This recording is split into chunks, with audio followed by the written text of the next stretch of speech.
instead of recognizing the various components of a bacterial or viral wall, they will recognize, they'll be like the basophil, they'll recognize the constant region. So it's not considered, it's considered to be non-specific. This end of the antibody is using specific recognition. Okay, so the constant is non-specific region of the antibody.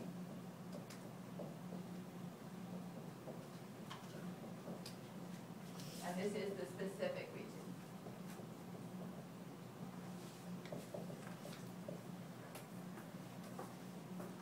So the natural killer cell recognizes that, which can be the same as thousands of others. This would be very distinct, but this is not.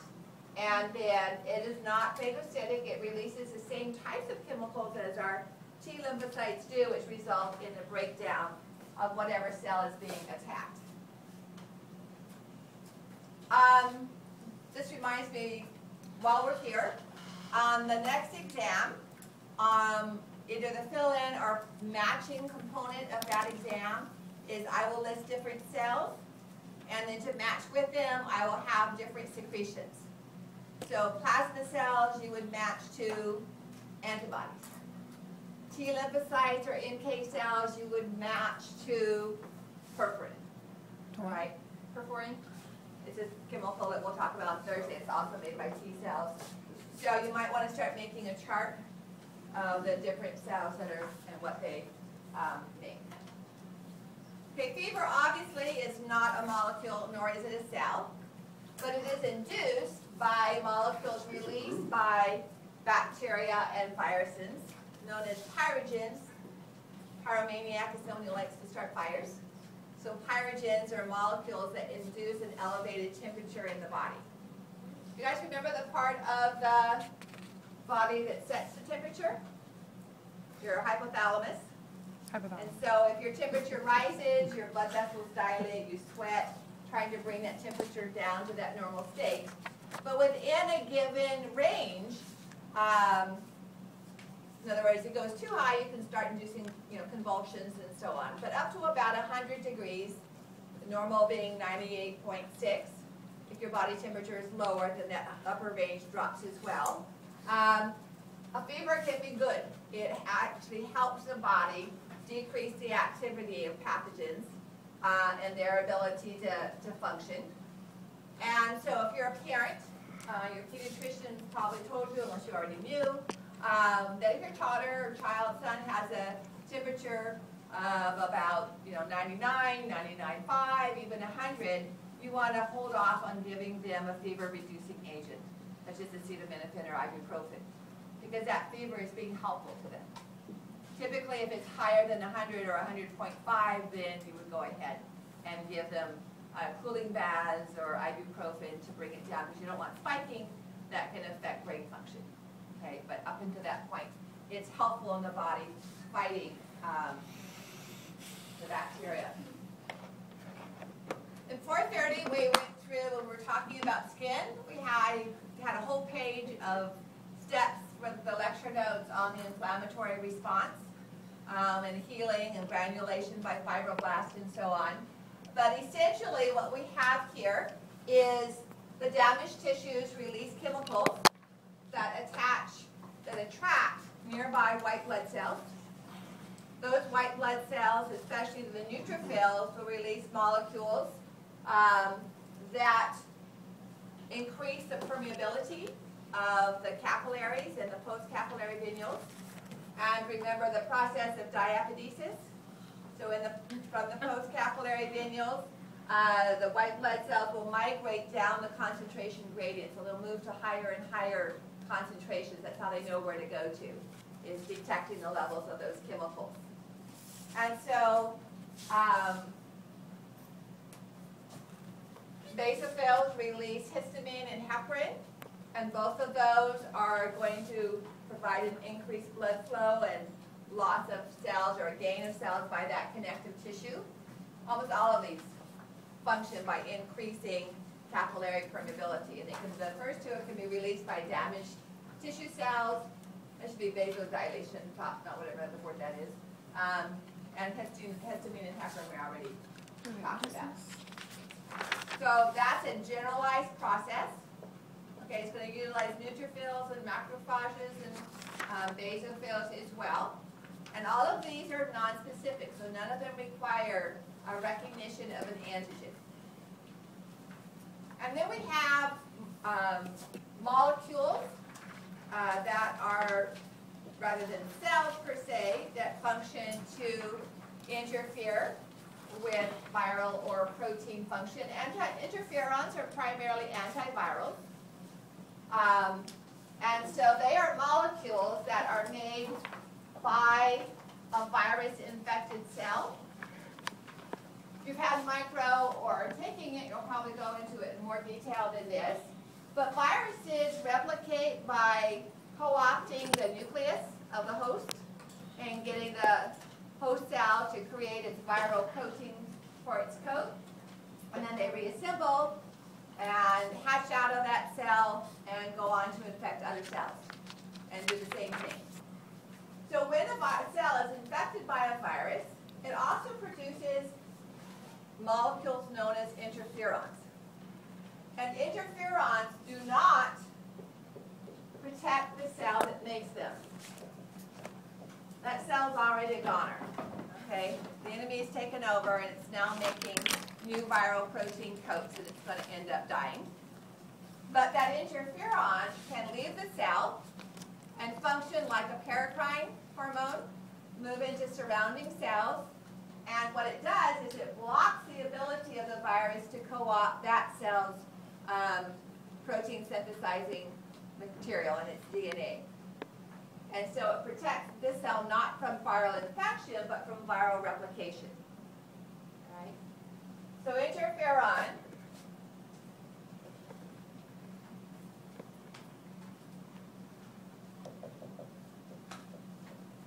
triggers a blockage of viral replication. This was thought to be, when it was isolated in the 70s, to be the new cancer. This is going to be the cancer treatment, not really a vaccination, that helped to be the cure-all. We were not going to have any, I think Nixon at the time declared that we were not going to have any cancer by the new millennia. Obviously, we still do. But some cancers have been shown to be caused by viruses. So cervical cancers can be caused by human papillomavirus. Leukemia is well known to be due to a viral damage to the DNA. And so interferon is used in some of the treatments. It's just not a cure. And other antivirals have been developed. So if you have the flu or if you have a really bad cold, if you see your physician within a couple of days, they may be able to give you a substance that shortens the time of the disease process. About 3 Christmases, 2 years ago, I developed shingles. Oh, my husband. Shingles is a side effect disease, if you will, Chickenpox. from having chickenpox, which I had when I was 3 or 4. The virus migrates up the neuron to the spinal cord, and then it's supposed to take stress. My semester was over. It was Christmas Eve. I didn't feel under particular stress, but I was sitting on the couch. We have a big wide couch. I was actually lying on the chair and a half, and I started feeling this sharp pain just on the inside of my armpit. I actually thought I was, went over for a couple of days, and I was thinking, well, I haven't had a mammogram in a couple of years. Oh my goodness, I missed it, and now I've got breast cancer. And so I went and read out breast cancer is typically asymptomatic, so they ruled that out. The holidays were over the weekend, so it was past the 3 days before I actually got to see my physician. And by then, the little vesicles had appeared on the skin, and I already diagnosed it as shingles. It wasn't severe. I just had blisters across the top here, but redness down my arm. I went ahead and took the antiviral, and maybe it helped. But a friend of mine, her former classmate from high school, her mom developed shingles 2 years ago. And according to the Facebook she posted when her mother passed away last week, it triggered the onset of an underlying Parkinson's disease that she didn't know she had, and within 2 years she had died of that complication. Shingles can be very severe, can hospitalize people, and they make a vaccine for it, but it's only been tested in people that are 60 or older. So it's not as effective. But with shingles, with flu virus, or with cold, you can get antivirals that function to inhibit the virus from replicating. It's a rather altruistic, interferon itself is rather altruistic. Again, it doesn't help the cell that makes it, all right, but rather protects the surrounding cells. And it's a viral. It doesn't work with bacteria because the viruses work differently. Okay, the next, this is actually where we'll finish lecture, is with complements. And again, there's probably a deeper discussion of complement in microbiology. It's similar to blood coagulation, to hemostasis, in that it works through a series of proteins that are activated in a cascade. So another example of positive feedback, where one activation activates another, and the thing snowballs. So I'm going to diagram this event on the board. I'm not going to require that you know which specific complement protein does what, but I do want you to know what activates the first complement protein and the 3 mechanisms by which it protects the body. So again, complement activation is a non-specific form of defense. It can, however, involve antibodies. And again, it can involve antibodies via the constant, the non-specific part of the antibody. So we start out with the first complement protein. Again, these are numbered in the order in which they were identified, not in which they work. That's always very helpful. I think they should go back and change the names of everything, but nobody agrees with me. And so, with the classical pathway, it's true. the C3 comes in contact with a bacterium. And the bacterium has antibodies coating it. As we'll see on Friday, the antibodies do not kill the bacteria. The antibodies did not kill the red blood cells. It merely made them clump, and then that made them more likely to rupture. The antibodies themselves didn't actually pull holes open in the red blood cell membrane. So antibodies on the bacteria are not going to poke holes in the bacteria, all right? But they make it easier for macrophages and more likely for macrophages to recognize them and phagocytose them. So it increases the rate in which they're destroyed. So if our C3 comes in contact with that constant region of the antibody, the nonspecific region of the antibody, that will trigger C3 to split. And that's what happens. It's enzymatically split into 2 components. So that's our classical pathway. Nonspecific, though it involves antibodies. The alternate pathway, the C3 just comes in contact with the bacterial wall. The more common pathway is the classical pathway, that one. So the C3, the bacterial wall has sugar groups, polysaccharide groups, starch groups on it, and when the C3 bumps into that, it can activate it. Okay? But this is the more common pathway here. So once activated, C3 splits into 2 parts, one known as C3b and the other known as C3a. We'll come back to C3a. C3b will then bump into C5 and cause that to split into C5a and to C5b. Aren't you glad you don't have to know each of these little steps? as far as the numbers are concerned. All right, C5b then joins 4 other complement proteins.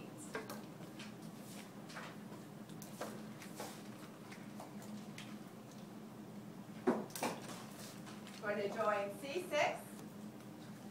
C7, C8, and C9. And all of those are going to join together and form a structure kind of similar to a gap junction.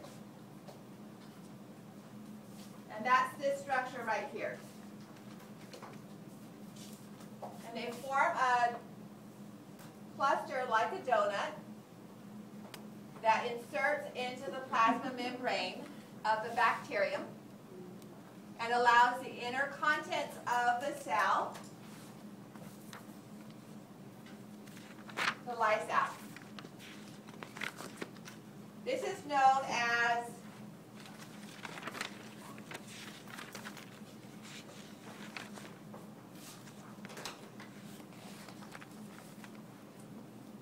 a membrane, it's a MAC attack. So it's a membrane adhesion complex or a membrane attack complex, abbreviated MAC. Another abbreviation.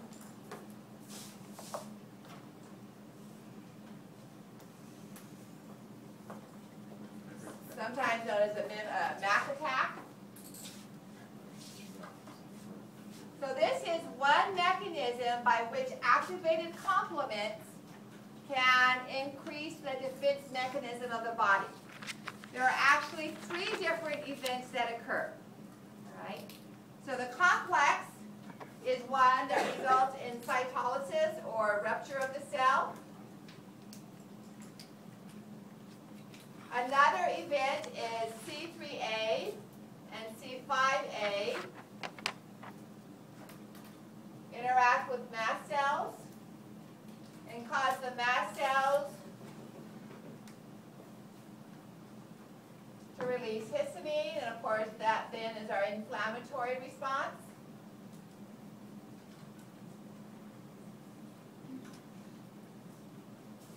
So that's a second event that can occur. And then the C3b molecule itself can cover the bacteria. So here's our bacteria. Instead of being coated with antibodies, the C3b molecule will coat the bacteria. This process of coating is known as opsonization. Whether it's coating by antibodies or coating by the complement molecules,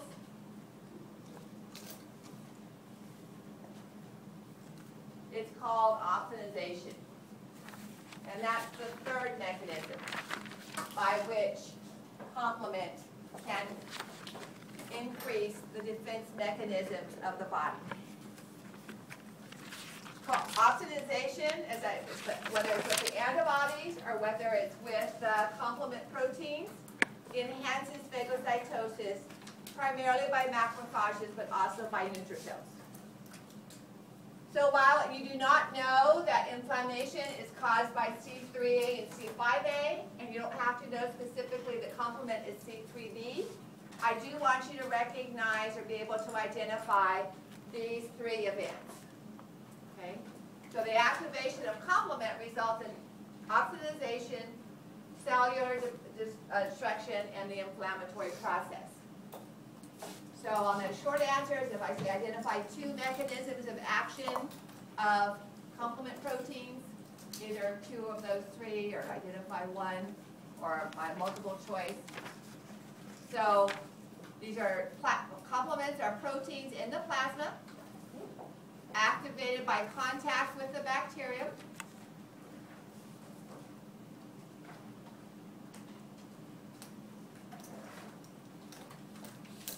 And either 1 or all 3 of these events will occur. What does MAC stand for? The membrane attack complex. FC fragment is antibodies? The FC fragment is a constant region. So when antibodies are studied, they're broken down into components.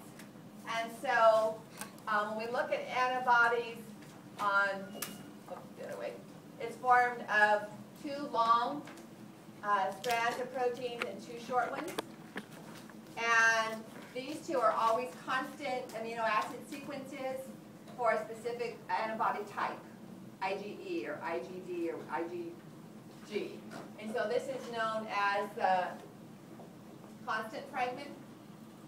And then these are variable depending on whichever lymphocyte has made them. And so that's the variable fragment. So the complement protein. So it's, in other words, that interacting with the FAC fragment is what's happening here. Because that's the constant component. It's not fragmented, but it's just called that region. So when the complement protein bumps into that, then it's going to be activated.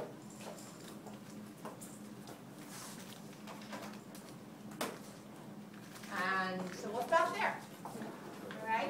So the complement Yes. proteins, is that non-specific? Right. Even though antibodies are involved, it's the non-specific region of the antibody, Right. and so it's non-specific.